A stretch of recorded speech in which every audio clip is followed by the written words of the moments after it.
Yung yung sinasabi ng pangalawang pangulo natin, pag siya ay pinatay na, wala man lang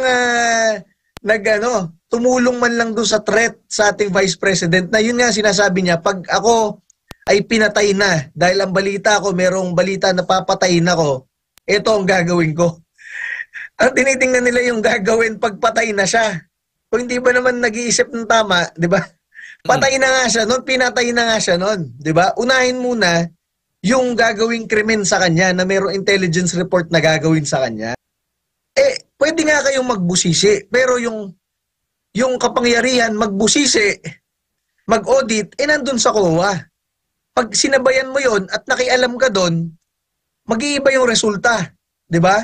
Kasi ipapamukha mo, hawak namin kayo sa leeg, hawak namin ang pondo ninyo. Katulad nga yun na sinasabi ko, hawak nyo rin naman ang pondo ng Supreme Court, hawak nyo rin naman ang pondo ng Ombudsman, na puro politiko ang may kaso, hawak nyo rin naman ang pondo ng Sandigan Bayan, hawak nyo rin naman ang pondo ng mga RTC, di ba? Parang ganun lang rin yon. Pinilit nyo sila magdala ng papeles sa inyo at ginawa nyong kangaroo court at hinihiring nyo sabay doon sa hearing sa inyo, di ba, ng ibang body, mali yun. Ikaw nga, kriminal, convicted, may karapatan pa rin maging malaya ngayon dahil nag-file sigurado kayo ng apela sa Court of Appeals. Kung ikaw nga na convicted criminal, merong karapatan maging malaya ngayon, paano pa yung walang kaso at hindi kriminal at sumusunod sa batas dahil officer of the court, officer ng batas, di ba? Kaya ang kapal ng pagmumukha nitong kongresistang ito, alam nyo, pa-filean namin to sa COMELEC.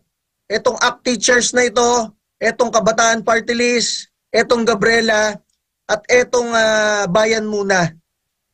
Ang dami niyong miyembro na napatay bilang NPA, ilan ang kailangan namin? Kahit isa lang. Isang ACT teachers na member na napatay sa NPA, isang Bayan Muna, isang Kabataan, isang Gabriela. Kinukuha namin ngayon yan at ifa-file namin yan sa COMELEC para ma-delist kayo ngayong eleksyon na ito. Pag hingin lang namin sa inyo yung reaction muna, yung pagdalo ni Vice President Sara Duterte doon sa Kamara. At marami din nakapansin, parang hindi tinatanong si VP Sara doon. Yes po. Ang masabi natin dyan, talagang nandyan si Vice President Sara Duterte, hindi iniiwan ang kanyang mga kasamahan, ang kanyang mga kaibigan. Di ba? Alam nyo, sa Kongreso, ilan ang boses ng mga Pilipino doon? 300 plus. Karamihan dyan, dati naka-Duterte Fist, di ba? And ngayon, ilan na lang ang nakadikit sa kanya? Isa, dalawa, o tatlo, di ba? Si Duterte Youth Party List Congresswoman Cardema, ang tumatakbong senador, Congressman Rodante Marcoleta, and konti na lang. So talagang, pero kahit na ganon, buong tapang na humaharap si Vice President Sara Duterte, ipinagtatanggol ang kanyang mga kasamaan. Alam nyo, isa kong masabi dyan, napakaraming confidential funds sa ating gobyerno and miscellaneous funds and kung ano-ano pang extra funds. Mula sa Pangulo ng Pilipinas na lampas 4 billion, sa ating mga gobernador, sa ating mga mayor, merong confidential funds. And sa ating mga kongresista at senador, meron ring iba't ibang klaseng funds, di ba? Yun nga yung tinatawag na liquidation by certification. Inabutan sila ng pera, wala namang alam ang taong bayan kung saan napunta yung pera, by means of one signature, sinabi na ito ay ginamit sa tama. Di ba?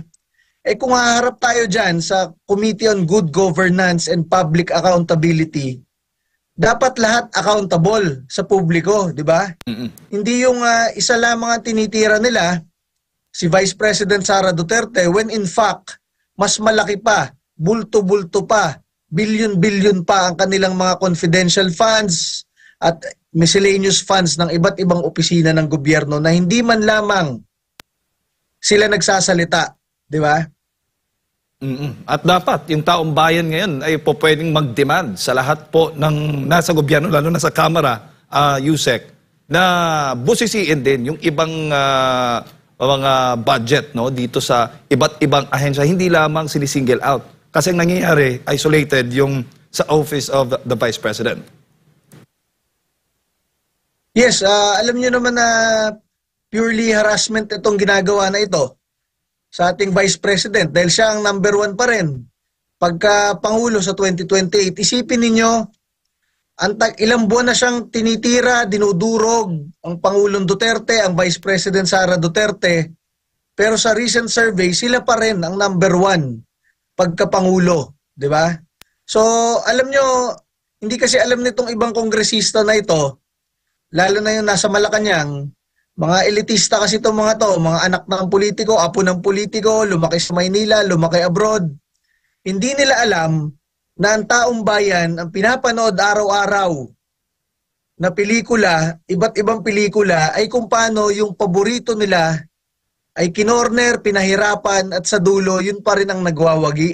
Hindi nila alam yung mga ganyan pinapanood ng masang Pilipino eh. Kaya sa panggigipit nila, ginigipit nila ng todo-todo, pinapahirapan nila ng todo-todo, hindi nila alam na yung milyong-milyong supporter ng mga Duterte lalo pang nadadagdagan. Lalo pang nagiging tens of millions ang supporters. At kung Duterte Marcos dati yan, makikita natin ngayong 2025, mas marami talaga ng bultuhan yung mga Duterte supporters kaysa Marcos supporters. Well, Yusek, ano ba talaga ang para sa iyo, nakikita mo? Sino ba ang naglilihis ng mga issues? Kasi sinasabi ng mga kongresista, nililihis ni VP Sara ang tunay na issue doon sa kanyang pondo, yung budget nga niya sa DepEd at OVP. Pero ang sabi sa panig naman ng VP Sara, nililihis ang issue na totoong problema ng bayan at Yusek na kaya patuloy na siyang ginigipit ngayon.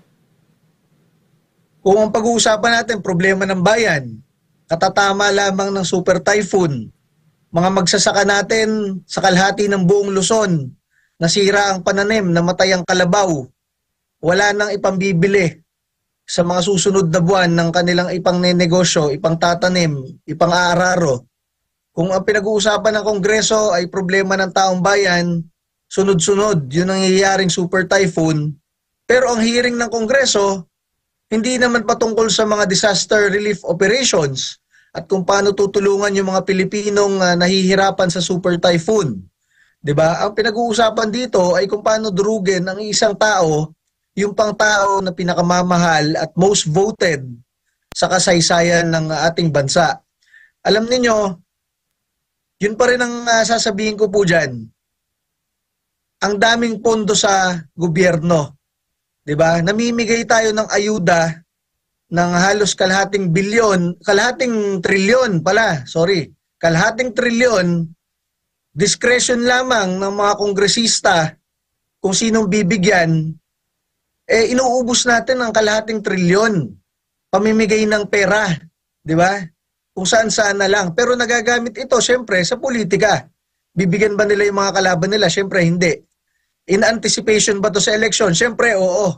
In anticipation ba to sa papasko? Syempre, oo. So, yan yung mga pinagkakaabalahan nitong ating gobyerno, di ba? Lalo na dun sa isang topic. Ang sabi ng ating Vice President Sara Duterte, balita ako, may intelligence report na ako ay gustong ipapatay. Kaya pag ako ay pinapatay, meron na akong kinausap para pumatay rin, di ba? Ang tinututukan ng ibang media at ng ibang ahensya, yung magiging resulta, hindi yung pending threat, yung premise sa buhay ng ating Vice President, sa buhay ng most voted and most trusted public official ng ating bansa. Lahat, pati yung NBI, pati yung DOJ, pati yung Kongreso, pati yung Senado, pati ang Malacanang, pati ang NSC, ang tinututukan yung sinasabi ng pangalawang pangulo natin pag siya ay pinatay na. Wala man lang tumulong man lang doon sa threat sa ating Vice President na yun nga sinasabi niya, pag ako ay pinatay na dahil ang balita ko, merong balita na papatayin ako, ito ang gagawin ko. Ang tinitingnan nila yung gagawin pagpatay na siya. Kung hindi ba naman nag-iisip ng tama, di ba? Patay na nga siya noon, pinatay na nga siya noon, di ba? Unahin muna yung gagawing krimen sa kanya na merong intelligence report na gagawin sa kanya.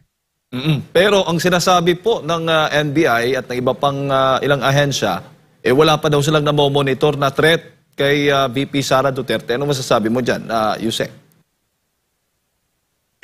Kaya nila sabihin yun anytime.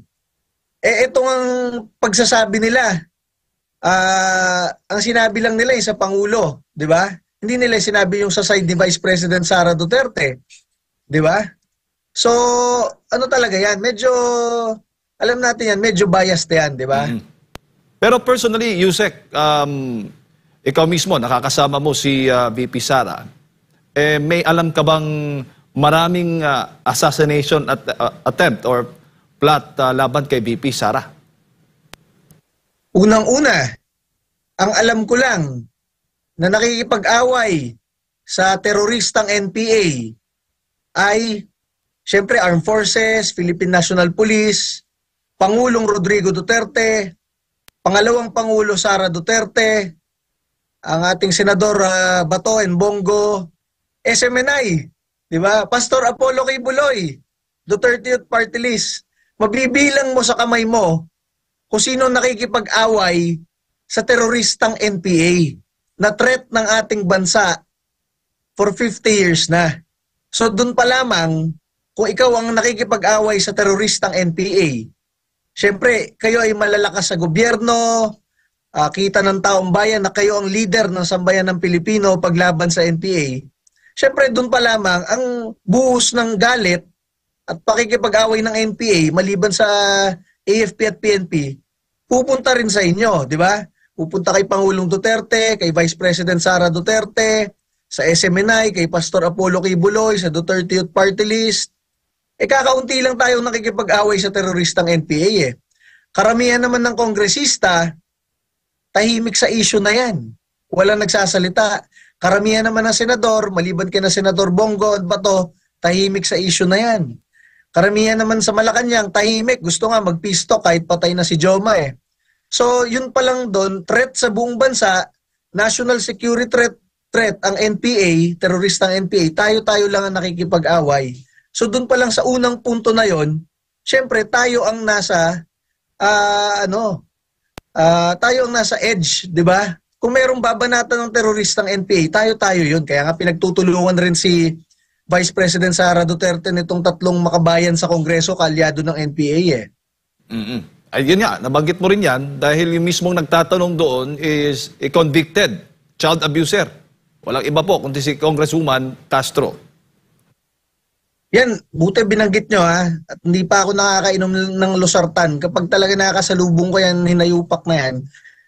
Convicted ka na Congresswoman, di ba? At kaalyado ka ng mga komunista, at yung mga kaalyado mong terorista, pumapatay ng pulis, sundalo, at mamamayang Pilipino, convicted ka ng korte for endangering the lives of the Filipino youth, bringing them to NPA areas. Tapos, ang kapal ng pagmumukha mo, humarap dyan, at gagamitin yung titulong kagalang-galang, honorable. Di ba? Tapos, merong haharap sa'yo na abogada na ang bait-bait, sinagot lahat ng gusto mong sagutin. Mula Amerika, lumipad papuntang Pilipinas para sumagot at humarap sa inyo, isa-cite in contempt mo pa. Talaga namang abuso na nga yung pag-cite in contempt ng Kongreso, mas lalong abusado ka. Ikaw ay kaalyado ng teroristang NPA, ikaw ay convicted as a criminal ng korte, ikaw pa yung haharap dyan, magsa-cite in contempt sa isang officer of the court, sa isang abogado na mabait na nagsiservisyo sa ating bayan. Sino ka para mag-detain ng isang Pilipino? Di ba? Pag nga pulis, merong dinetain, hindi dapat lumampas ng 24 or 48 hours.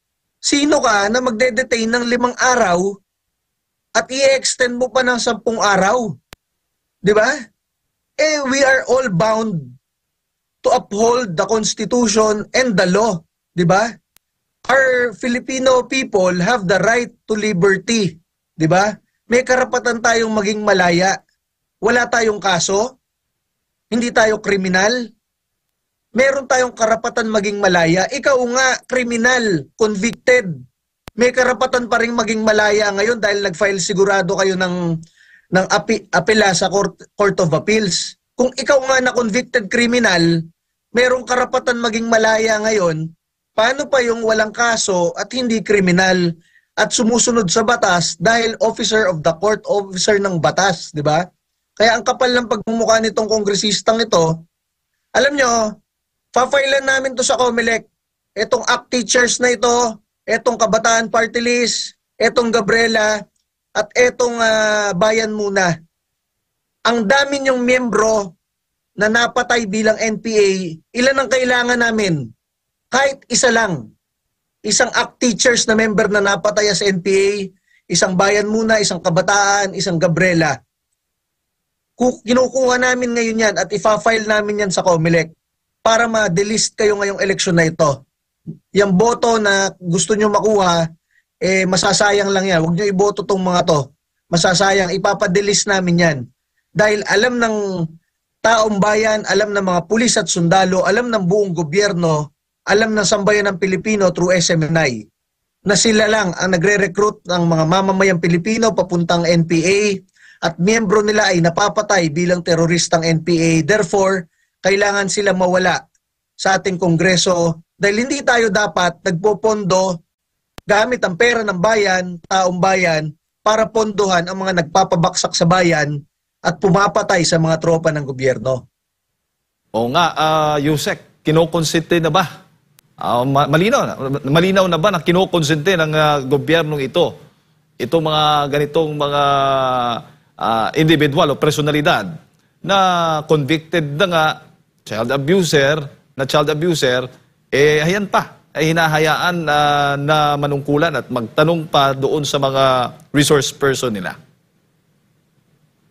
Diyan sa tanong nyo po na yan, ang masabi ko dyan, lahat ng opisyal ng gobyerno na hindi nagsasalita patungkol sa NPA, lalo na sa mga kasamahan nila sa gobyerno na nagpopondo sa NPA at kaalyado ng NPA, lahat ng opisyal ng gobyerno na yan ay kinokonsinte ang NPA.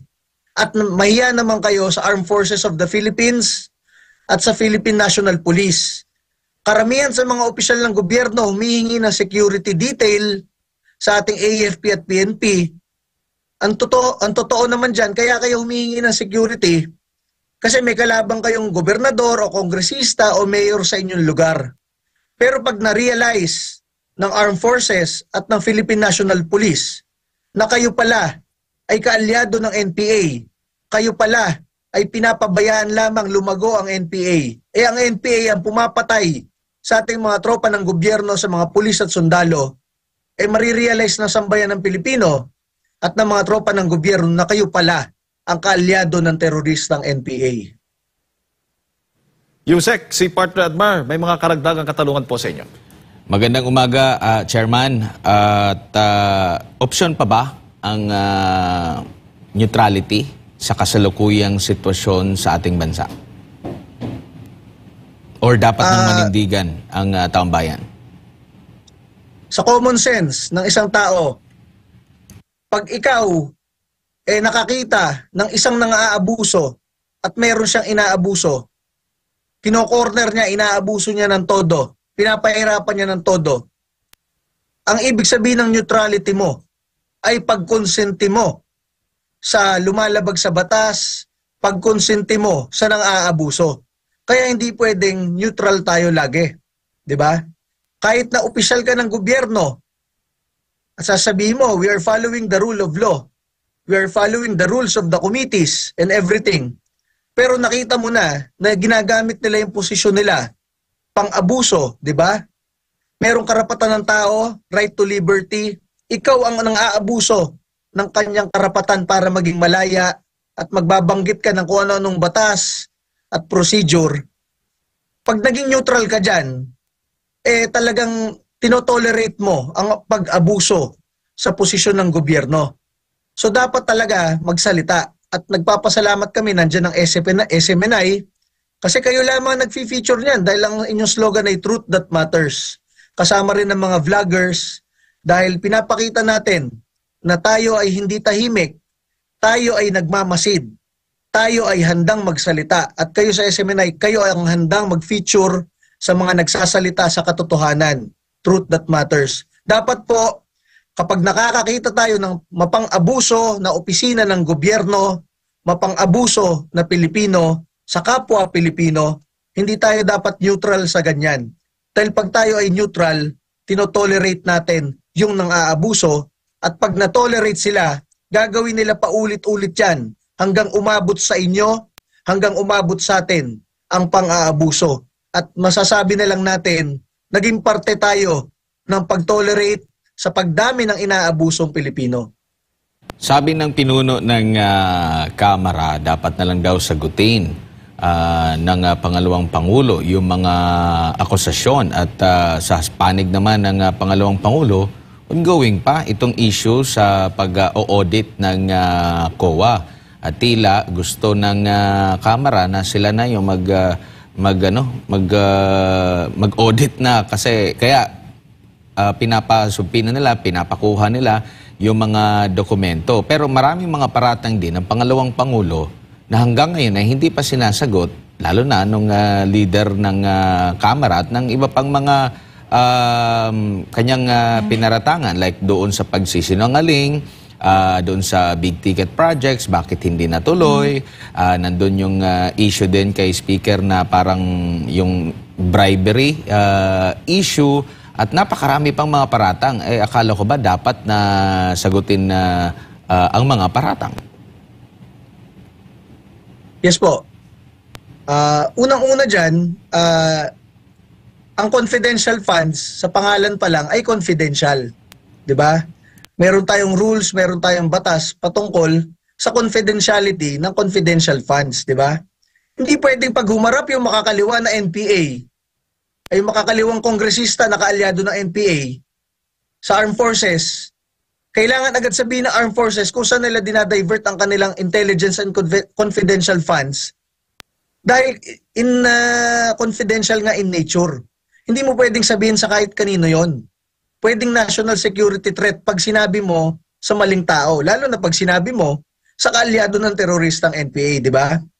Pangalawa, sino bang nag-o-audit? Sino bang inatasan ng ating gobyerno na mag-audit at magbusisi ng mga confidential funds at intelligence funds? It is the COA. Hindi pwede ang ginagawa na dahil hawak mo ang budget ng COA, kaya mong busisiin yung ginagawa ng COA. Di ba? Para mo na rin sinabi na lahat ng kaso sa Korte Suprema, lahat ng kaso sa mga RTC, lalo na yung related sa inyo, mga politiko, pwede nyong busisiin yung mga kaso. Uutusan nyo yung korte na dalhin yung mga papeles sa inyo, sa Kongreso. Bakit? Hawak namin ang pondo ng Supreme Court, hawak namin ang pondo ng RTC, kami ang nagpopondo. Kaya in aid of legislation, anong legislation ang sasabihin? Yung General Appropriations Act. Dahil dyan, meron kaming kapangyarihan busisiin at maging korte na rin, di ba? Yan ang maling-mali. Tama yung sinasabi ng ating incoming Senador Marcoleta. Ang mandato na yan ay nasa COA. Kung hindi pa tapos yung proseso, hindi dapat ibigay ng COA yan. Kasi yung facts ng COA, pinapublicize nitong kabilang body and sila ang nag-i-interpret. Di ba? Sino lang ba dapat ang mag-interpret yan? COA lang. Kung nag-a-appeal ang isang partido, sa COA lang rin. And tama lang yung sinasabi ni Yusek Laika Lopez kasi tinatanong ko anong stand nila. Sinabi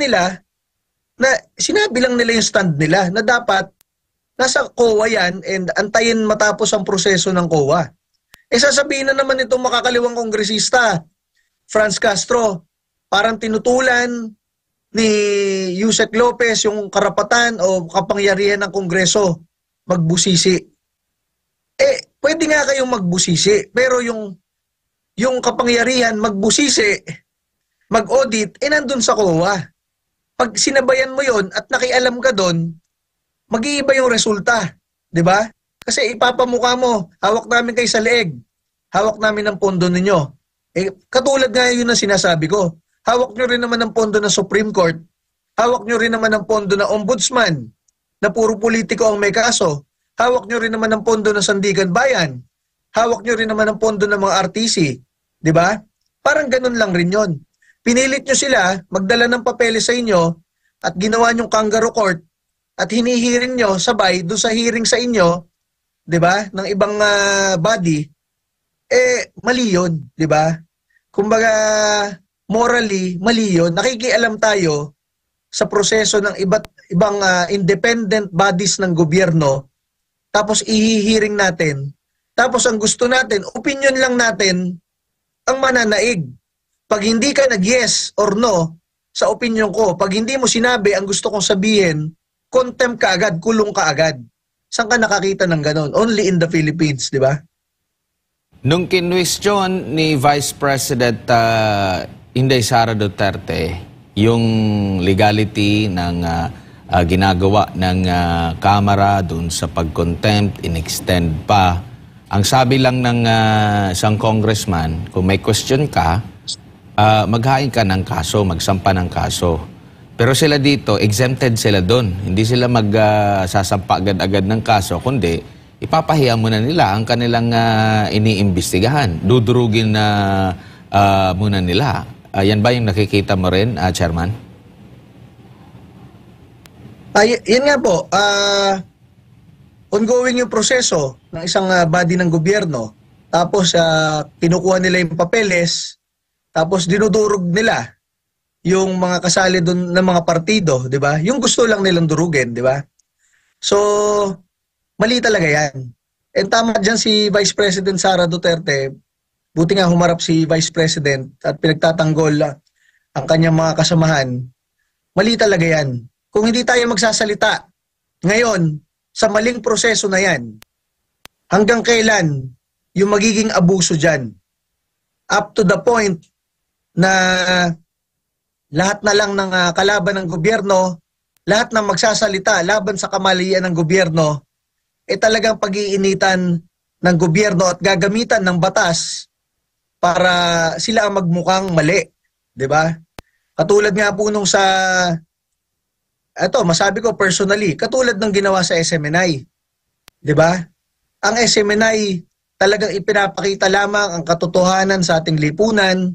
Ang SMNI nga, ang slogan, Truth That Matters. Talagang kahit sa NPA, teroristang NPA, kayo lamang ang nagpapakita ng katotohanan. At dahil ipinapakita nyo lahat ng katotohanan, syempre maraming nagagalit, may mga politikong nagagalit, at pati kayo ay pinag-initan. 'Di ba? Tama ba yun? Syempre mali yun. And buti naman nga po, ang SMNI ay isang batas, 'di ba? Franchise law. Na kahit na pinag-initan kayo sa isang house, sa isang body, hindi nila magawang tanggalin ng SMNI dahil nanindigan pa rin ang mga senador at sa Kongreso nanindigan tayo. The 30th party list, si Kong Arroyo, Congresswoman Arroyo, Kong Pulong Duterte. And kung hindi tayo naninindigan, kung walang naninindigan, kung walang nagsasalita, paano pa? Sino pa ang mga maisasalang dyan sa Kongreso para pahirapan? Wala naman silang sala. Yes, Yusek. Siguro huli na lang mula sa akin dahil kagabi nga ay nalawagan si dating Pangulong Rodrigo Roa Duterte sa COA na dapat buksan na yung libro at lahat po ng ahensya ipakita para magkaalaman na kung sino yung may mga irregularities, kung OVP or DepEd. Kasi tulad ng nabanggit natin kanina noong una, OVP, DepEd lamang yung nasi-single out baga sa ilalim ni Vice President Sara Duterte. So ngayon may panawagan, buksan ang libro. Anong masasabi mo?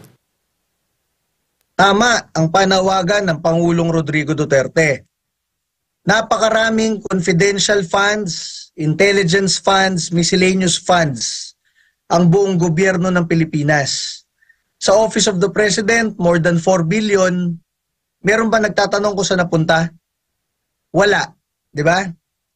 So mula doon sa 4 billion na yon, binigyan ng Vice President Sara Duterte, hindi naman siya mabibigyan kung hindi inaprubahan, di ba?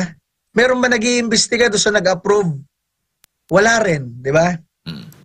Meron bang ibang opisina ng gobyerno ang merong confidential funds? Meron, marami. Mas marami pa kay Vice President. Mga gobernador, mga mayor, at kung iba't ibang klaseng pondo, meron rin ng mga kongresista at senador. Meron bang binubusisi kahit isa sa kanila? Wala. Yung kanilang pera ba ay isang perma lang pwede nang kuhanin sa bangko? Cash? Oo. Meron bang tinanong ang COA kung meron dyan sa mga kongresista at senador at ibang opisyal ng gobyerno na nagbulsa? Walang nagtatanong. Sino nakakaalam kung inaabuso yan? Walang may alam kasi walang nag-iimbestiga. Ang gusto lamang imbestigahan ng nakakaraming merong pondo ay si Vice President Sara Duterte. Ayaw nilang aminin sa sarili nila na meron rin silang mga ganong pondo at pag pinagsama-sama mo, bulto-bulto, bilyon-bilyon, mas marami pa yung sa kanila. Alam nyo, ang iniisip ko dyan, kung kayo ay merong pondo na mas malaki pa kaysa kay Vice President Sara Duterte, ba't kayo bumabanat kay Vice President Sara Duterte? Di ba?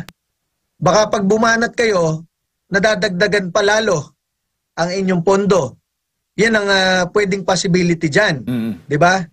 At aking huling masasabi dyan, tama yung sinabi ni Pangulong Rodrigo Duterte, busisiin natin lahat, buksan natin lahat, kausapin natin si COA ngayon. COA, anong inaudit ninyo sa iba't ibang confidential funds, miscellaneous funds, intelligence funds ng lahat ng opisyal ng gobyerno?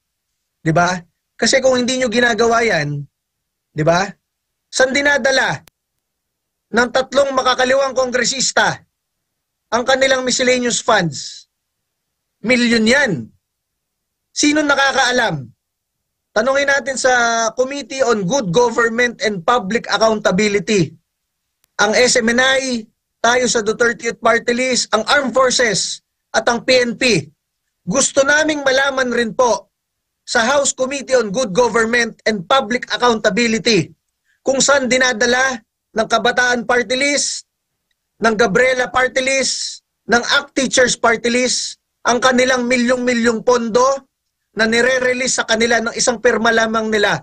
Walang nagtatanong, walang nakakaalam kung saan dinadala ito. Dahil kaalyado nila ang teroristang NPA. Dapat managot. Baka binibigyan nila ang kaalyado nilang teroristang NPA mula doon sa milyong-milyong yon.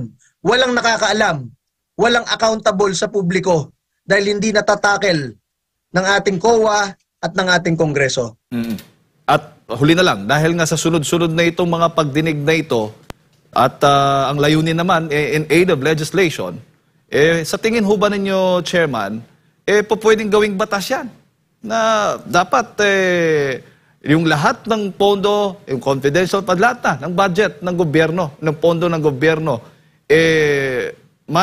maging transparent sa publiko. Maganda siguro doon pa mismo, magandang batas na yan o proposed na batas para sa magiging resulta dito sa kanilang mga hearing para matapos na.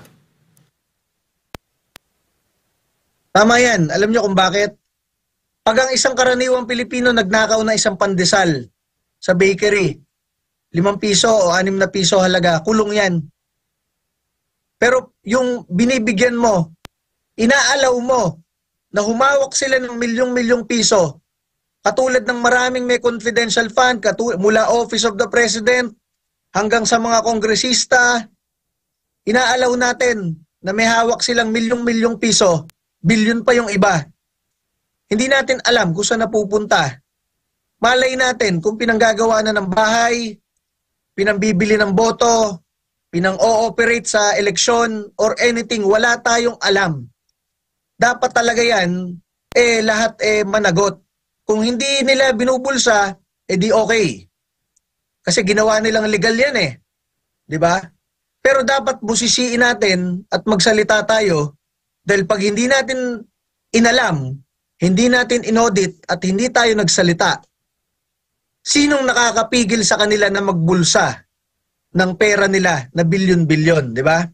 At tinitira lamang nila ay si Vice President Sara Duterte na meron talagang security threat dahil siyang head ng DepEd na lumalaban sa mga gurong makakaliwa na nagre-recruit papuntang NPA.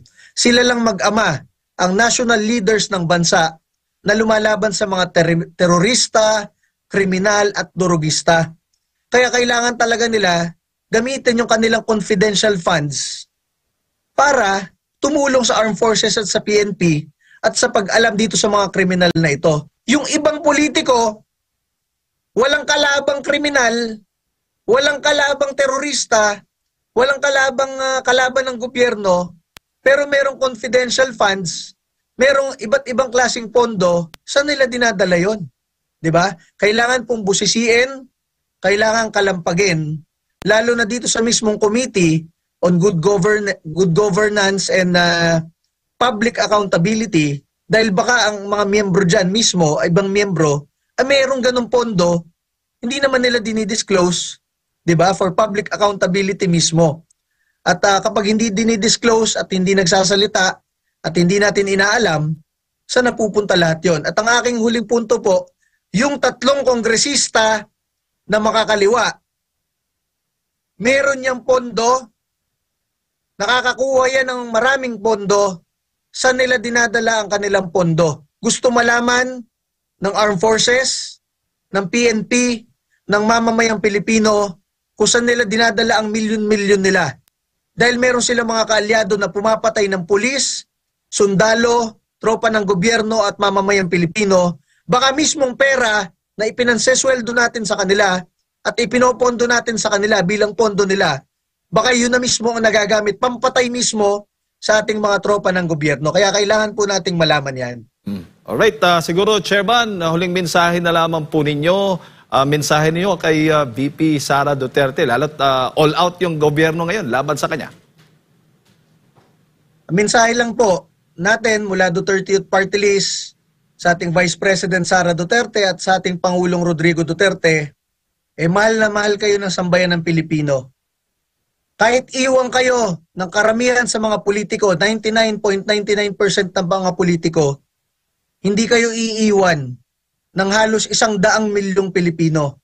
Hindi namin papabayaan na kayo ay tanggalin, kayo ay gipitin ng todo.